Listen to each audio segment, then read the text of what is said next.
Du fond du cœur est une série 5e saison. Des thèmes sont évoqués par le prisme du masculin sous forme de témoignages.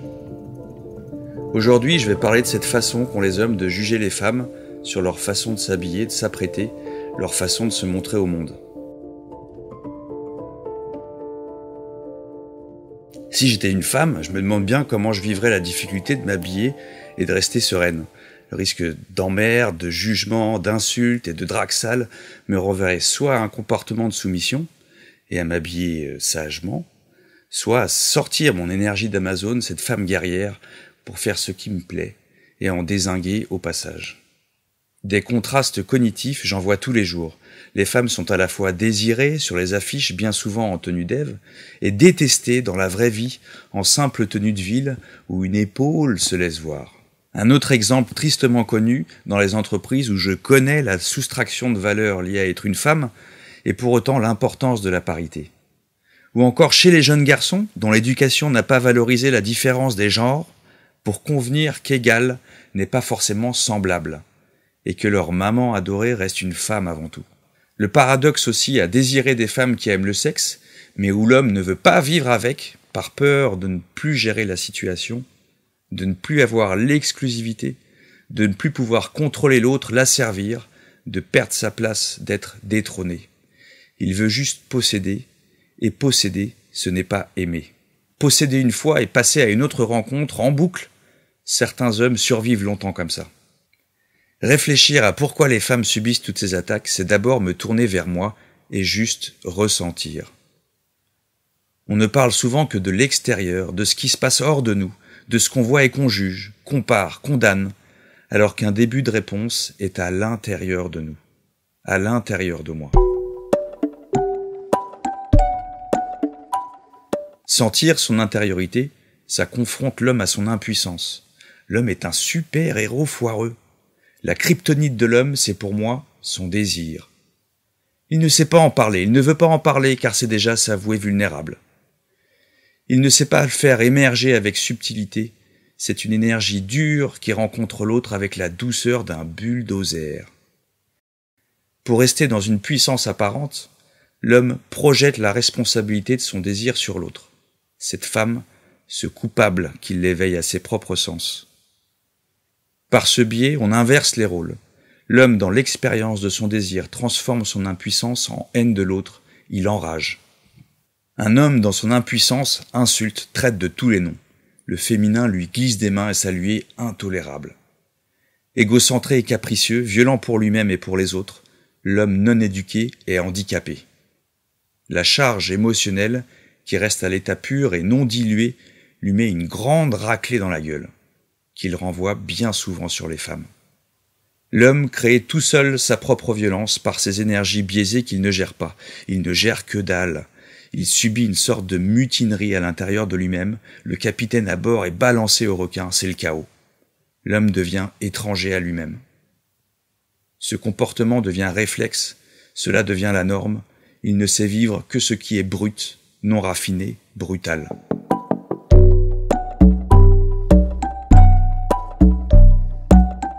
Une femme qui s'habille et qui se trouve jolie sera perçue dans le regard de l'homme comme sexy. On passe donc du joli à sexy en changeant de genre. Rares sont les hommes acceptant que pour l'autre, cela soit juste joli. L'homme ne le ressent pas, il ne le vit pas, pour lui c'est sexy, point barre. Et rares sont les femmes acceptant que pour l'homme, cela soit juste sexy. Elle ne le ressent pas, elle ne le vit pas, pour elle c'est seulement joli. On va continuer longtemps. Je trouve qu'un homme qui sait ce qu'il sent connaît sa richesse. Il a la clé. La vraie puissance de l'homme, c'est d'accepter d'être touché par ce qu'il voit. Une courbure de hanche, l'ondulation des cheveux, l'épaisseur des sourcils, la forme de la bouche, la couleur de la peau et son grain, son parfum, la posture, la démarche, la voix, le rire, un soupir. Les hommes, par le regard, se sentent surdéveloppés, vivent déjà la promesse du pot à pot. Notre sens capte une information très riche. On voit même des scènes au ralenti. On peut bloquer sur une manière de tenir un sac ou de se tenir debout. Tout est sensuel et l'homme a cela en lui. Il capte tout. Quand est-ce qu'on se l'avoue? J'ai la chance d'avoir pu rencontrer dans ma vie des hommes très variés, de nombreux métiers, des âges différents et de cultures cosmopolites. Tous témoignent de cette sensibilité du masculin. Notre chimie booste notre ressenti, on voit en 3D les images des magazines et on voit en 4D la vraie vie. C'est le chant des sirènes à tous les coins de rue, dans une intensité très envahissante. Quand est-ce qu'on a la vraie liberté d'expression? Avec soi d'abord. Ce dialogue intérieur, fluide, cette liberté de pouvoir dire ce qu'on ressent et à quel point on le ressent, et non uniquement le jugement qu'on a sur ce qui nous entoure. Je n'ai jamais entendu de la part des femmes qu'il fallait ne pas être touché ou être insensible, indifférent. La jante féminine ne nous demande pas de taire ce qui nous parvient de nos sens, mais c'est par contre la suite que nous donnons à nos ressentis qui est inacceptable.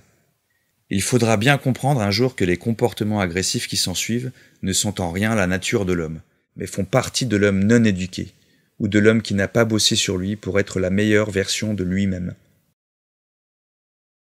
Gérer le flux sensuel, ça s'apprend, ça se transforme, on sait que cela nous appartient et qu'en rien la femme est responsable. Vouloir camoufler la femme pour ne plus rien sentir, c'est nourrir un ogre qui en voudra toujours plus.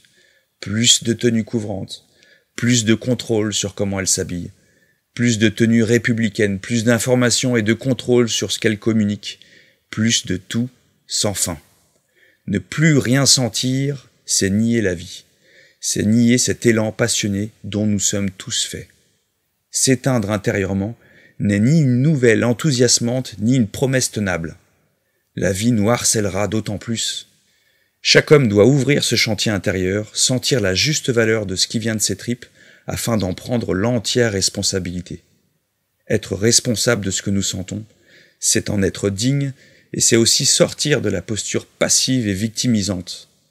On devient alors celui qui choisit. On entre dans notre maîtrise, danser avec notre sensualité et faire de nouveaux choix en liberté. Distinguer, défusionner, désamalgamer ce que l'on sent d'un côté et l'utilisation qu'on peut en faire de l'autre.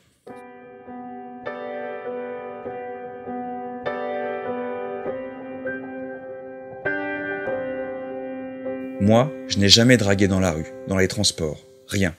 J'ai toujours trouvé ça ridicule, désespéré même. Je trouve différent de draguer et de séduire.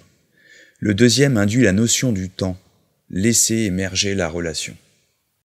De mon expérience, marcher dans la rue, c'est croiser ces femmes crispées, fermées sur elles-mêmes pour se protéger des embuscades. Ça se voit de tellement loin qu'à 10 mètres, il m'arrive de changer de trottoir afin de répondre négativement à la question silencieuse « Va-t-il me prendre la tête celui-là ?» Changer de trottoir devient un geste bienveillant. Changer de trottoir, c'est me préserver de la détresse de ces femmes contre la détresse de ces hommes. Aujourd'hui, je sens que l'homme a encore ce défi, être souverain de son émotionnel, accepter sa part d'humanité, sa sensualité comme un cadeau et non comme une arme de poing tournée vers l'autre.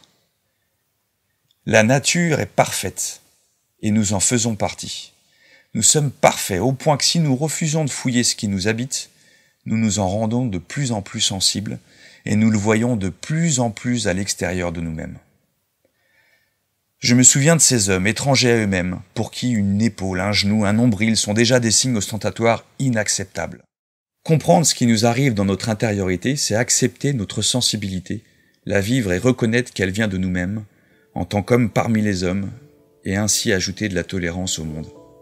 Ce monde qui finalement n'est que ce que nous projetons de nous-mêmes à l'extérieur, avec toutes nos sensibilités. Je suis Teddy Tavares, un homme ordinaire du XXIe siècle.